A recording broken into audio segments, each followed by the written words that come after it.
जब नुसरत फ़तेह अली खान की आवाज़ गूंजती है ना और ये कव्वाली शुरू होती है तो ये बस एक गाना नहीं रहता, बिल्कुल नहीं। ये तो मोहब्बत के असल मायने को समझने का एक पूरा सफ़र बन जाता है। तो चलिए आज इसी सफ़र में ज़रा गहरे उतरते हैं। सोचिए, पहली ही लाइन, ये कोई मामूली बात नहीं कह रही। ये तो एक सीधी चुनौती है, एक चैलेंज। जैसे शायर कह रहा हो, चलो अब खेलकूद बंद करो और असली दुनिया में आओ। ये एक न्योता है, ऊपरी आकर्षण को छोड़कर किसी गहरे, सच्चे एहसास में उतरने का। और देखे, गाना शुरू होते ही कैसे दो बिल्कुल अलग दुनियाएं हमारे सामने खड़ी कर देता है। एक तरफ दिल लगी, मतलब एक चंचल सा खेल, और दूसरी तरफ इश्क, एक गहरा, दर्द से भरा हुआ समंदर। यहां पर ना दिल लगी और इश्क का फर्क बिल्कुल साफ हो जाता है। दिल लगी क्या है? एक खेल, हल्का फुल्का, चंचल। लेकिन इश्क, अरे वो तो एक दर्द भरा रास्ता है, आंसुओं और तड़प से भरा हुआ। शायर का मैसेज एकदम क्लियर है कि भाई जो सिर्फ किनारे पर खड़े होके दिल लगी कर रहा है, वो भला इश्क के समंदर की गहराई को कैसे समझेगा? सवाल ही नहीं उठता। और फिर आती है वो सीधी चुनौती। शायर अब सीधे सीधे कह रहा है, अरे मेरे दर्द पर हंसने वालों, एक काम करो, कभी खुद दिल लगाकर तो देखो, फिर पता चलेगा। ये जो हंसी है ना, ये कब हवा हो जाएगी एहसास भी नहीं होगा। ये तो एक खुला न्योता है, इश्क के मैदान में उतरने का। अच्छा, तो इश्क में आने का न्योता तो मिल गया, लेकिन अब शायर उस कीमत की बात करने वाला है जो इस रास्ते पर चुकानी पड़ती है। क्योंकि एक बात तो साफ है, इस कवाली के हिसाब से इश्क का रास्ता फूलों की सेज नहीं है भाई, ये तो कांटों का सफर है। और इस दर्द की पहली परत खुलती है इस लाइन से, जख्म पे जख्म। बात यह है कि इश्क कोई मरहम नहीं लगाता ना, बल्कि ये तो जख्मों के साथ जीने का हुनर सिखा देता है।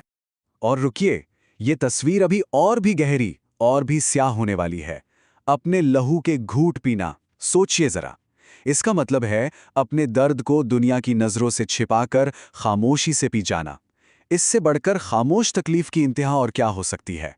और फिर इस पूरे दर्द भरे सफर का जो निचोड़ है, वो इस एक लाइन में आ जाता है। ये आशिक के लिए एक हुक्म जैसा है कि आह तक नहीं भरनी, होंठों को सिल लेना है। क्यों? क्योंकि इश्क है, दिल लगी नहीं। यहां खामोशी ही वफादारी का सबसे बड़ा सबूत बन जाती है। अब तक बातें हो रही थीं, लेकिन अब इश्क को समझाने के लिए शायर शब्दों से आगे बढ़ जाता है। अब सहारा लिया जाता है आग का, हमें यह बताने के लिए कि मोहब्बत कोई खेल नहीं है, ये एक आग का दरिया है। तो सवाल उठता है कि आखिर ये इश्क है क्या चीज़? देखिए, ये सिर्फ प्यार या मोहब्बत नहीं है, नहीं, ये एक जुनून है, एक पूरा का पूरा समर्पण है। ये तो खुद को मिटाकर किसी और में फना हो जाने का सफ़र है। और फिर आता है वो शेर जो सच पूछिए तो इस पूरी कव्वाली की रूह है। ये इश्क नहीं आसान, ये क्या कह रहा है कि इश्क एक आग का दरिया है जिसे तैर कर नहीं बल्कि डूब कर पार करना पड़ता है। मतलब एक ऐसा समर्पण जहां से वापसी का कोई रास्ता बचता ही नहीं।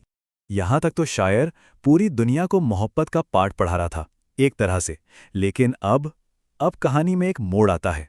अब अंदाज बदलता है, अब आवाज में दर्द है, एक गुजारिश है, क्योंकि अब बात सीधे महबूब से हो रही है। और आशिक की पहली गुजारिश क्या है? वो बस इतना कह रहा है कि अब इस लुका छिपी के खेल से मैं थक चुका हूं, खुदा के लिए छोड़ दो अब ये पर्दा। और ये समझना जरूरी है कि ये पर्दा सिर्फ कपड़े का नहीं है, ये तो दूरियों का पर्दा है, रहस्यों का पर्दा है। और ये सवाल, इसमें आशिक की पूरी बेचैनी छिपी हुई है।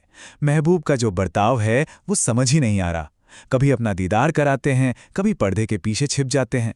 आशिक के लिए ये मोहब्बत नहीं रही, ये तो एक तमाशा बन गया है। और जरा इस गुजारिश की गहराई तो देखिए। आशिक पूछ रहा है कि चलो ठीक है, लेकिन मुलाकात की रात में भी ये पर्दा क्यों? मतलब जब सारी दूरियां मिट जानी चाहिए थी तब भी ये हिजाब। उसे कोई दिखावा नहीं चाहिए, उसे तो सच्ची नज़दीकी चाहिए। और अब हम कव्वाली के उस हिस्से में पहुंचते हैं जहां मोहब्बत अपने सबसे बड़े, अपने आखिरी इम्तिहान से गुजरती है। ये वो मोड़ है जहां आशिक का समर्पण महबूब के जुल्म के ठीक सामने आकर खड़ा हो जाता है। और फर्क तो देखिए जरा, एक तरफ महबूब है जिसकी तरफ से हमेशा गुस्सा और बेरुखी मिलती है, और दूसरी तरफ आशिक जिसकी बस एक छोटी सी मासूम सी ख्वाहिश है कि बस किसी दिन जरा मुस्कुरा कर तो देखो। इसे सब्र की इंतहा नहीं कहेंगे तो और क्या कहेंगे? और ये लाइन, ये आशिक का खुला ऐलान है। वो कह रहा है कि हाँ, मुझे तुम्हारी उल्फत में, तुम्हारी मोहब्बत में हर एक सितम, हर एक जुल्म गवारा है। ये उसके समर्पण का आखिरी सबूत है।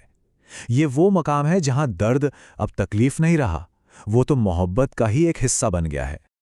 और फिर आती है आखिरी और शायद सबसे जोरदार चुनौती। आशिक अपना आखिरी पत्ता फेंकता है। वो कहता है, जिस तरह दिन रात मुझे सताते हो ना, जरा किसी और को, किसी गैर को ऐसे सताकर तो देखो। मतलब एकदम साफ है कि ये जुल्म सहने का जिगर सिर्फ मुझ में है।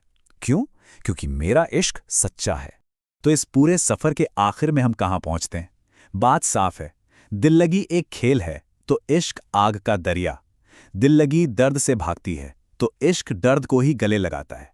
एक मुश्किल आते ही खत्म हो जाती है और दूसरा मुश्किलों को सहकर ही तो साबित होता है।